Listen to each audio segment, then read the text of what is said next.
Masters of the Air, episode 8. So we've only got one left. Yeah.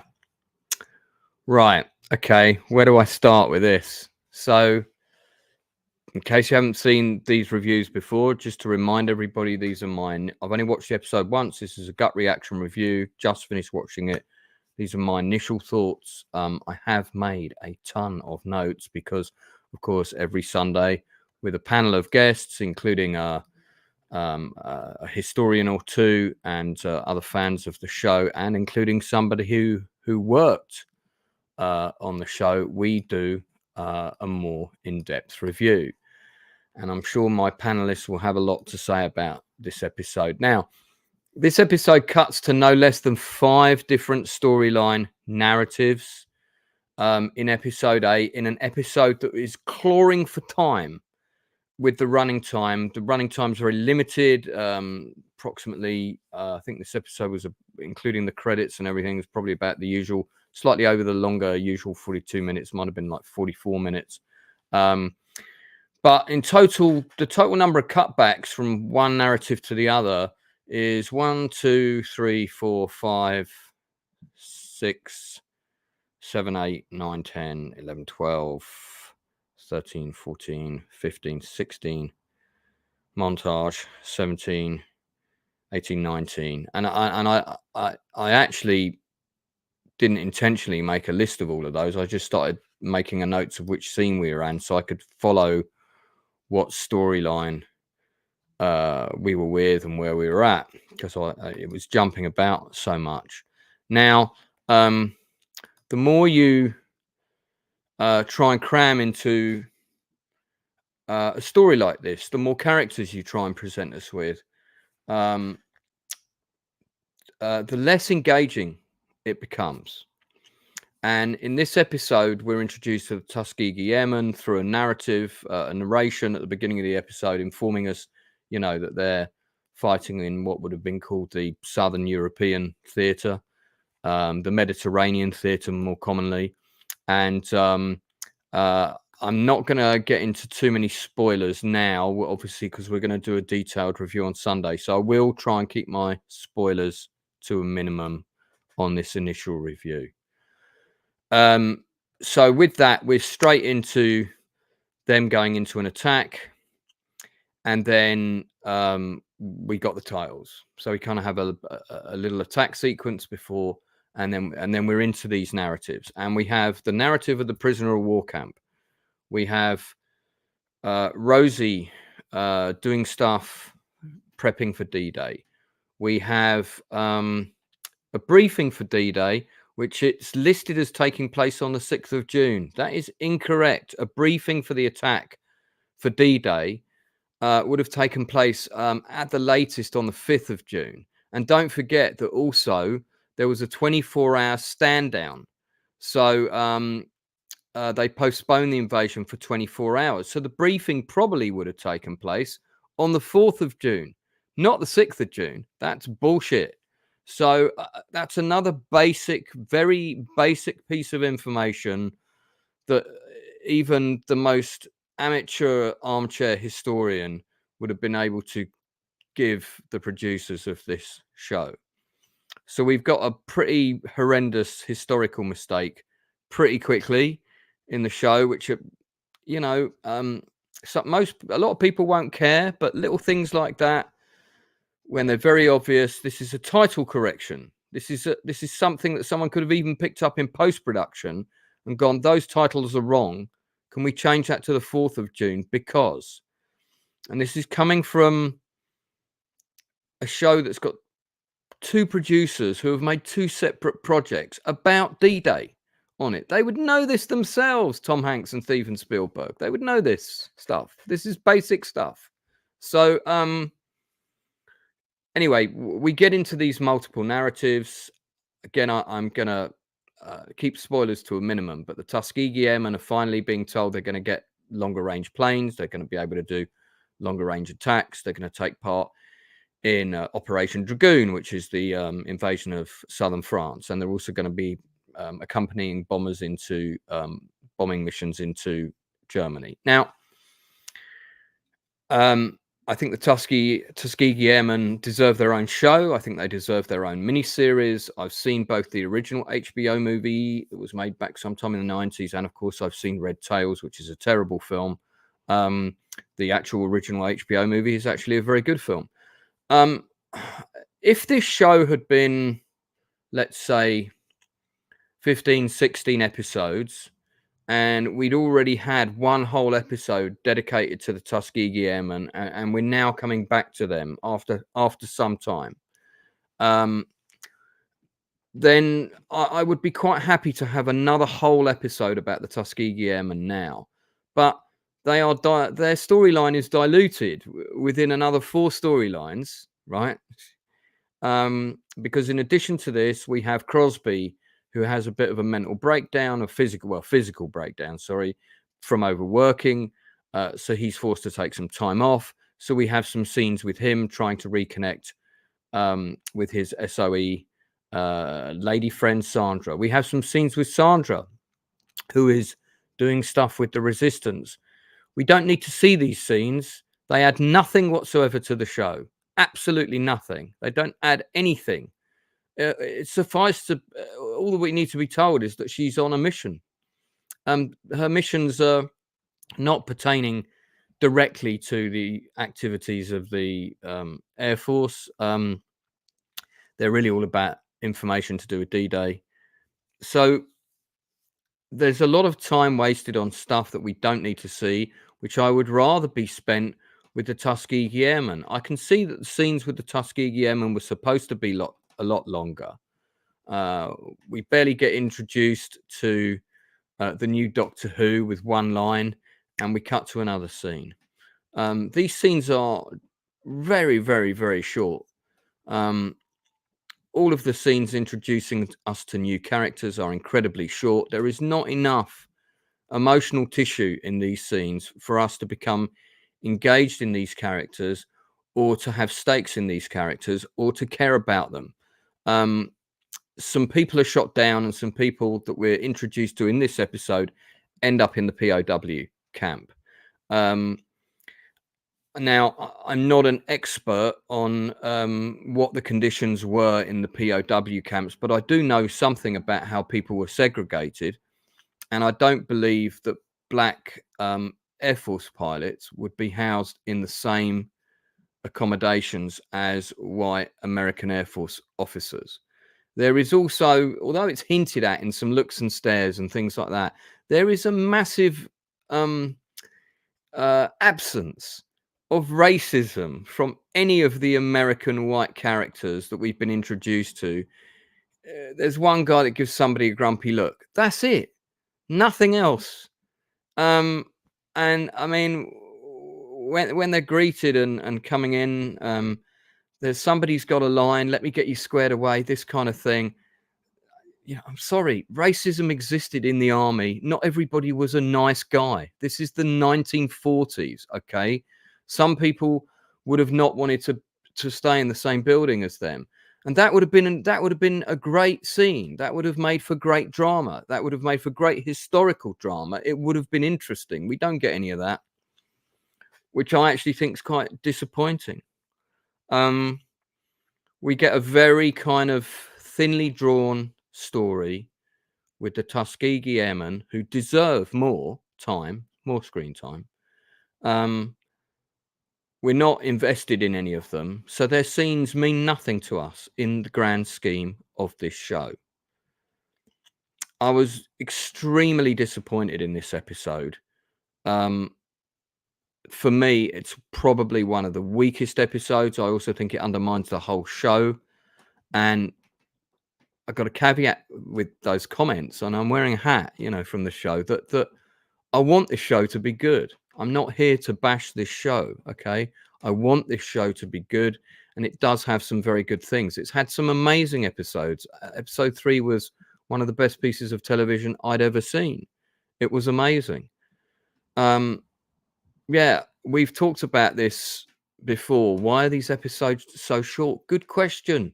It's not like it's wedged between Crossroads and News at 10 or whatever. We don't have to confine ourselves to a 45-minute slot plus adverts. What's up with that? I don't understand it. You've shot more footage. Give us it. Let's have it. It feels like this is being overseen and edited by a team of muggles. I don't feel Hanks and Spielberg's fingerprints on the final product. I see it elsewhere in the show, but I don't feel their guiding hands on the final product. I don't know what arguments went on behind the scenes with the show about what should be in it and what shouldn't be in it, and what's ended up in the final cuts of episode and who has signed off on those. But quite frankly, they need to be fired, whoever that is, because this is okay television, but it should be amazing television.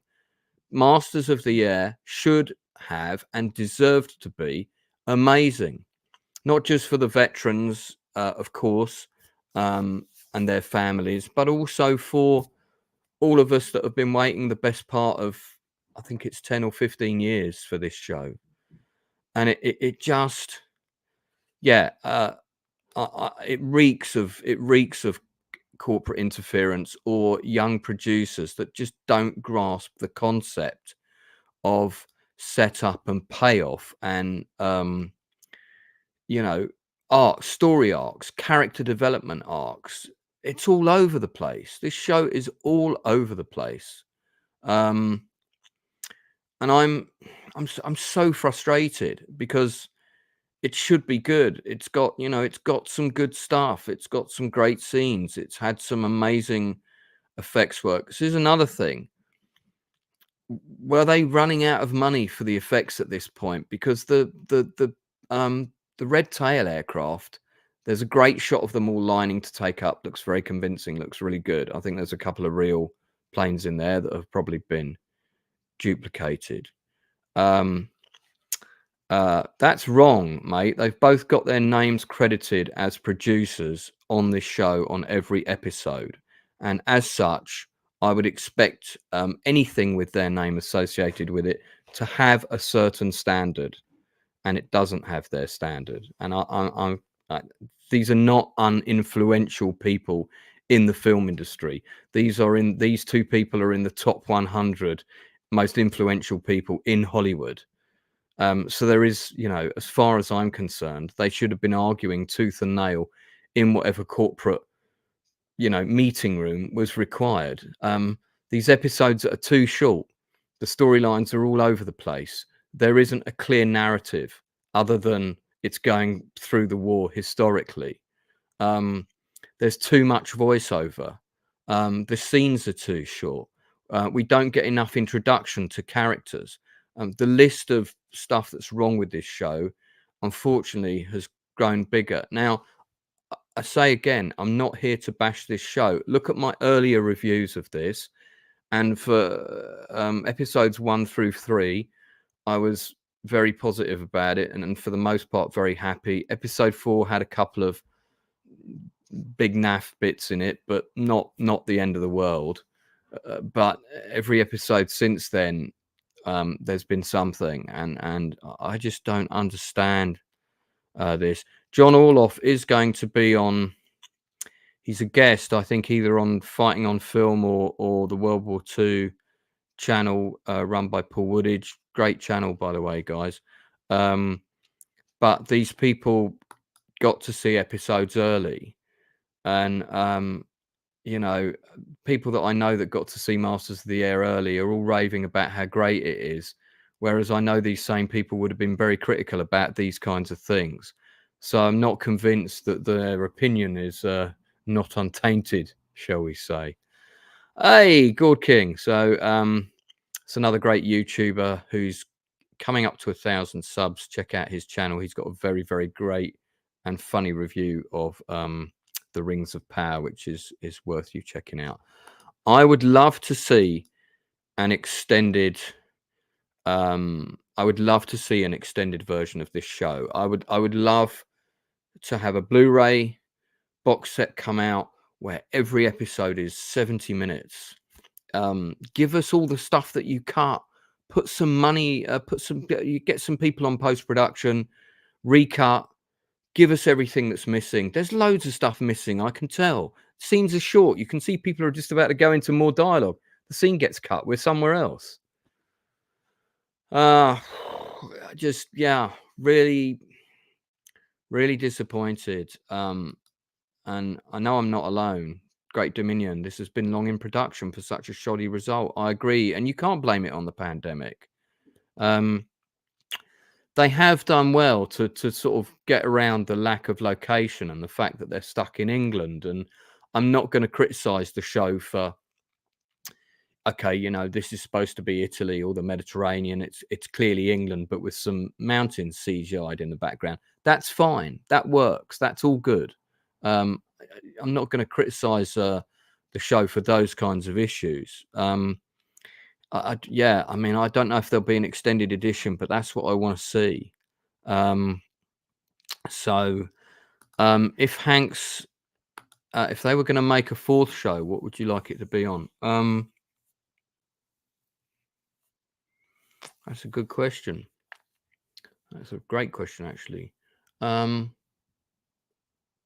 I'd quite like to see a now that we've got the technology and so on, I'd quite like to see a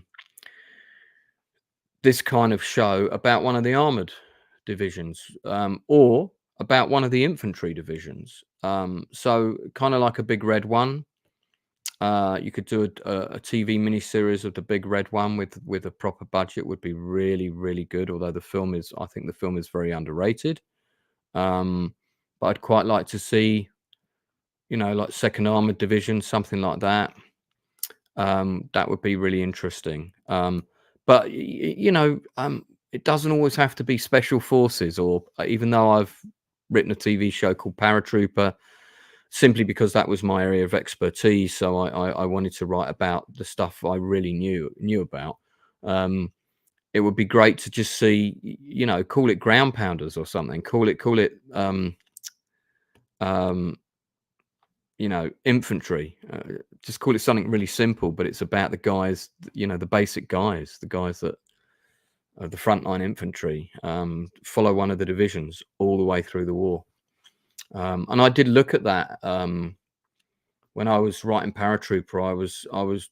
My original approach was to try and find an airborne forces unit that was either Canadian or Polish, or that had taken part in all the special operations. And I realized that there wasn't one. Some people had taken part in D-Day, but not in Arnhem, not in Market Garden. I wanted to try and include the invasion of Crete, but that's a German operation. So in the end, I kind of opted for a Pacific approach, and it's different stories with some characters occurring again and again. Sorry, I went down a bit of a rabbit hole there. Let's get back to this show. Yeah, that would be good. An air group series based on carriers. I would love to see that. That would be very good. Yeah, yeah. Yeah, and you could do that. You could do that with CGI. I thought Midway was I thought the Midway film was not bad. The problem with the Midway film was we didn't need a 20-minute Pearl Harbor attack scene. All we needed was titles. Pearl Harbor's been attacked. And then I wanted to sort of jump to, like, I don't know, a month before Midway. Funnily, look, I jumped ahead of you, Snazzy comment. I anticipated this discussion. And Midway spent way too much time with the setup. It should have been 2 movies, actually, with everything they wanted to do. They could have done 2 movies, a part 1 and a part 2, like with Gettysburg, and that would have been good. Yeah, I saw it on the big screen, and those scenes were very effective on the big screen. Went to the biggest cinema I could see, and you know, the dive bombing stuff, and yeah, was good. Yeah, good model and CGI work. Nice. I don't know, did anybody else find that the shot of the Red Tails when they were actually doing the attack and you had the 4 of them coming through the sky, that didn't look good to me. It looked like, you know, suddenly that got given to the B team. You know, maybe one team was working on the bombers and somebody else was working on that sequence. That sequence did not look good. I'm going to talk about some of the actors. Again, one thing I've said, and one thing I haven't criticized this show for, although obviously there are some people that are better than others, as with anything, is Masters of the Air. The acting is absolutely outstanding, especially from the leads. There are a couple of caricature type characters, and we obviously get to see more of some people than others. But on the whole, the acting is very, very good. So I'm gonna have a look at the cast list here. Just bring up a couple of our Tuskegee Airmen, who I'm guessing are probably only going to be in 2 episodes, because we've got one episode left. So I feel like so Brendan Cook plays one of our main guys of the Tuskegee, and he is character is Alexander Jefferson. Here he is in the show. He's also been in Chicago PD, which is a show I really like, and a couple of other things. I think these are probably the only 2 pictures of him, because he's also on that poster. Nakuti, who is soon to be seen as Doctor Who, is quite good in the show. He's doesn't get much to do, but he's not bad either.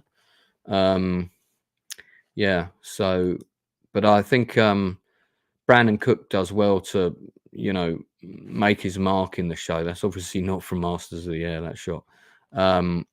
Considering how little screen time he gets and how few lines he has. So we've got Josiah Cross. Yeah, right. So he's an actor that I'm pretty familiar with. I've seen him in quite a few other things. Again, he's very good. Great face. I'm just curious to see. I know I've seen him in something before. I don't recognize any of these credits. Oh no, King Richard. Yeah. That's right. He was in King Richard, which is a great little film. I really like that movie, actually, about the Williams sisters. It's, biopic movie, but it's good fun. Great performances from the cast. Again, really good casting. So yeah, Josiah Cross is very good. Nakuti Gatwa, who you guys are going to see playing Doctor Who pretty soon. Again, he's good. I personally, I wouldn't have thought of him for this show, but obviously, again, your casting director is going to look at 2 things for this show. 1, who's available and in England and can do a good American accent, and 2, actors are already earmarked to go on to bigger things. And there's quite a few actors that have been cast in this. Don't forget that this started shooting absolutely ages ago. You've got Barry Keogh in there, who's now skyrocketed. His performance, he bowed out fairly quickly, but he was cast, and they knew his career was going to be huge. And he was one of the first people we had lined up for a role in Pegasus Bridge, because I knew he was going to be big way back. But hey, what can you do? These some things are not meant to be. So there's several other Tuskegee Airmen we meet very, very briefly. Some of them are gone quite quickly, and we really don't get a chance to know them. So I didn't really feel anything when they died, which was a shame. Yeah, there was a bit of TIE fighter physics going on in this episode. I did notice that, mate, as well. You're not wrong there. No, it's Cannoli. It's I've got to watch it again before I give it my final rating out of 10. But this is going to be somewhere between a 4 and a 6 for me. And it's the problem is they're trying to resolve loads of plot lines really quickly.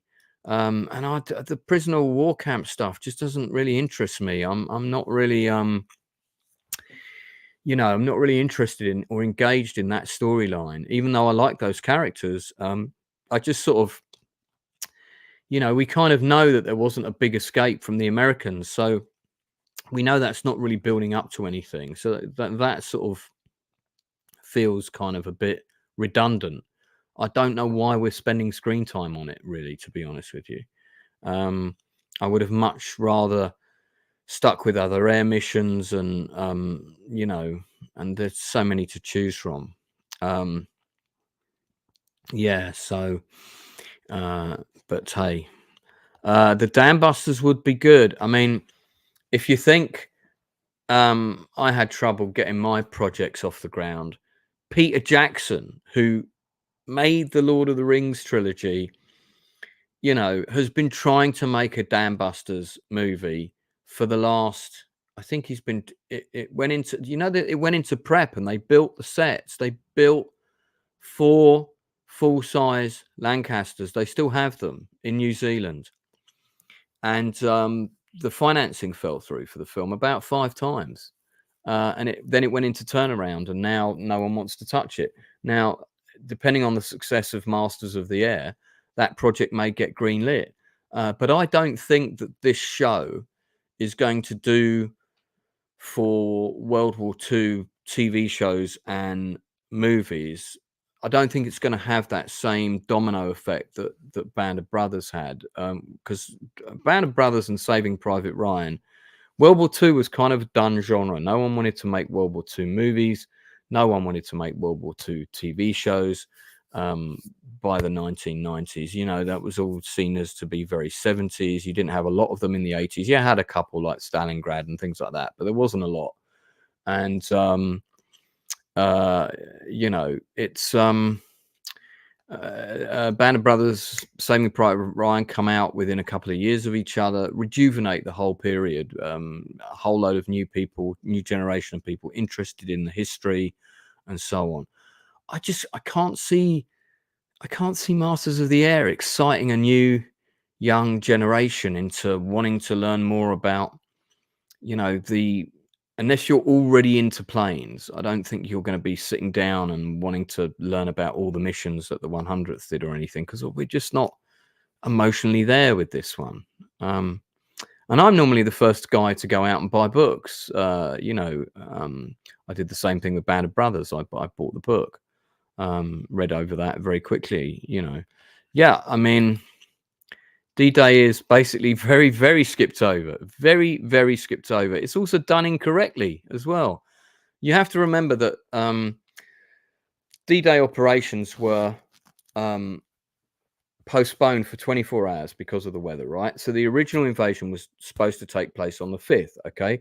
So final briefings would have taken place on the 4th, okay? And they do the briefings as late as possible, of course, for security reasons and so on. So, yeah, there might have been some people that were briefed on the 3rd. Certainly some people knew what their objectives were, like your objective is a bridge or whatever. They wouldn't have necessarily known it was Normandy. Because security was paramount. But nevertheless, the final briefing where you get told where you're going, D-Day's happening, we're going, guys, we're going to France, that would have happened on the 4th of June. In this show, that happens on the 6th of June. That's totally incorrect. Totally incorrect. And as soon as I saw that, I was like, oh, man, that's so basic. Tom Hanks and Steven Spielberg, if they'd stuck their head in the editing room, would have said that's wrong. They would have known that. So that's why I said I feel like they're absent from the post-production of this show. I don't feel their presence in the final product. Maybe they used their names to get it greenlit and then they took a step back and they weren't really involved. I don't know. I don't think that's the case because, but it just doesn't, not feeling it. Yeah, and I'm aware that they weren't.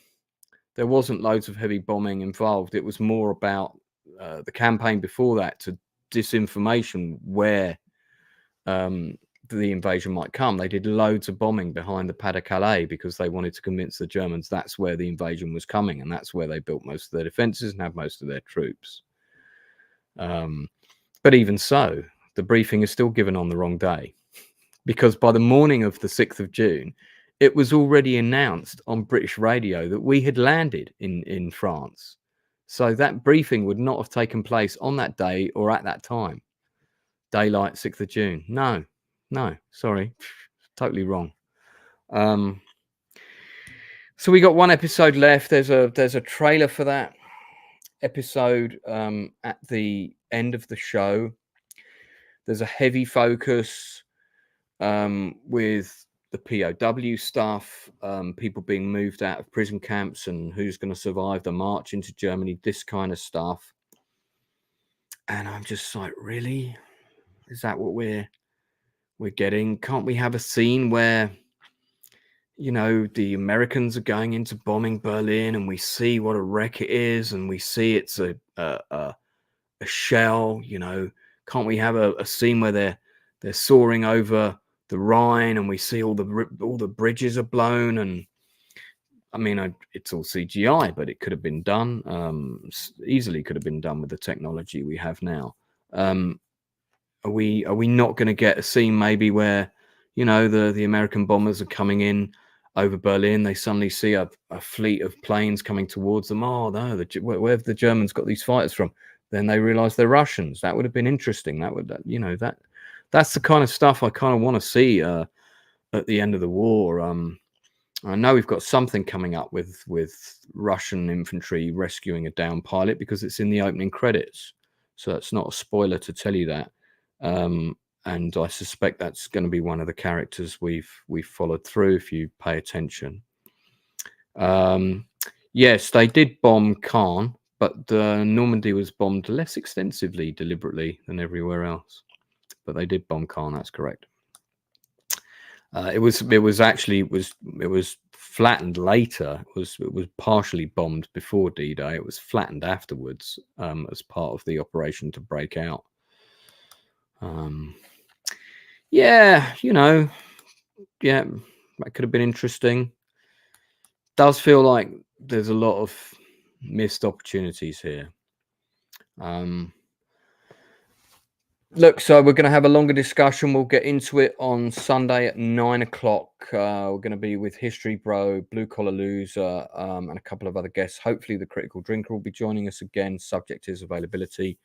We're going to go through the whole storyline in detail. I'm going to break it down like I normally do. And again, you know, we're not there to bash the show, but just you have to hold. If somebody was making, if this was an independent production company, it was not Apple Plus, right? If this was a show, let's say produced by trying to think of you know, to Leopard and something like that, one of the small production companies, and it came out on ITV or whatever, and Hanks and Spielberg's name were not on it, I would still be quite critical about it because there's a lot wrong with it in terms of just structure, pacing, character development, too many narratives. The editing of the episodes is very confusing and very poor. So I would still be critical, but I would not hold it to quite the same high standard that I would with Hanks and Spielberg producing it, knowing the quality of the stuff that they have given us in the past, and also the budget that they have. This show has a huge budget, huge, the sort of budget that myself as a independent filmmaker could only dream of. My budget to try and make Pegasus Bridge would have been the same as their catering bill on Masters of the Air, probably, you know, craft services, you know, probably would have been a couple of mil. Do you know what I mean? So, yeah, it's just, I just feel it's disappointing. I think it was quite a brave decision to put Crosby's adultery in. But all we needed with that was one scene and him saying, you know, I felt terrible, but when you think you might die the next week and your wife is 1,000 miles away, these things happened, you know, and that's not excusing his behavior, by the way, which I think the show is quite lenient on. There was one moment where I thought, I'll tell you this quickly before I wrap up. There was one moment where I thought they were going to make one of the main characters that we've got to know and we kind of care about him racist. And there was a couple of moments before he then had a scene with one of the African-American pilots.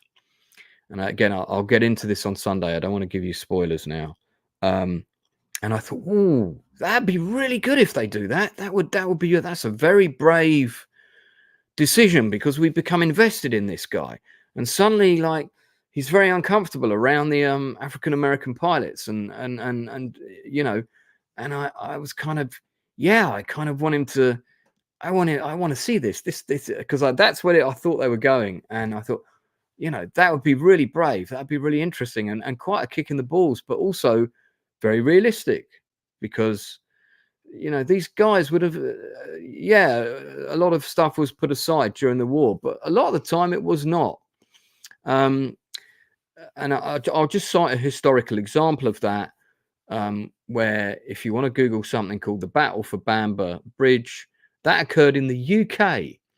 And that was a battle between Black American soldiers and white American MPs, because the white American officers on the nearby base didn't want the Black American soldiers going into the British pubs.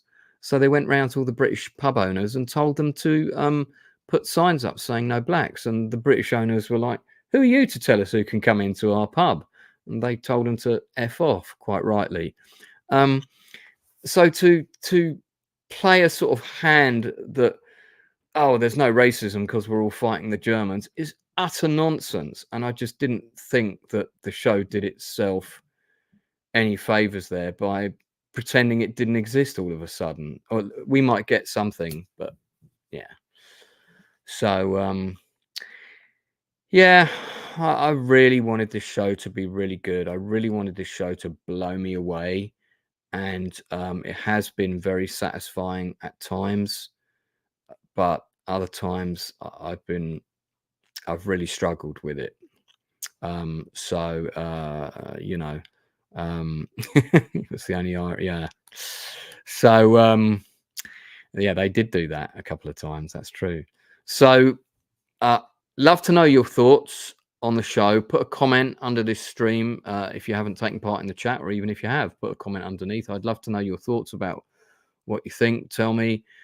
Do join us again on Sunday, when I'm going to be back with my usual crew, doing a longer review. We're going to break it down. We're going to get into the nitty gritty of everything. There were a couple of things in the show that I did like this episode, but they were really undermined by the stuff that I've already got into, and I'll get into that on Sunday. It might not be of interest to you, but at 6 o'clock on Sunday, before we do Masters of the Air, I'm doing a watch party of one of my favorite films of all time, which is the 1985 Ron Howard production of Cocoon. So if you enjoyed that movie, we're kind of doing a talk through watch party. Going to have it on in the background, and I'm going to be talking about it all the way through. And it's one of my favorite films, so I'll be getting into that in some detail on Sunday before we do Masters of the Air. Then we're back every Tuesday at 10 o'clock UK time. I know that's a bit late, but if you fancy listening to something before you go to bed, if you're in the UK, obviously, if you're in America, it's, hey, you're getting home, so it's all good. Then, pop in. We review other stuff every week. And we try and push stuff that you might not have heard of that is good. Try and bring shows to your attention that you might be interested in that you haven't heard about. So that's it from me. Thanks very much for tuning in to this little review. Tune back in on Sunday at 9 o'clock for the big one. And until then, I'll see you again real soon. Thanks very much. Like and subscribe and all that stuff. Leave a comment.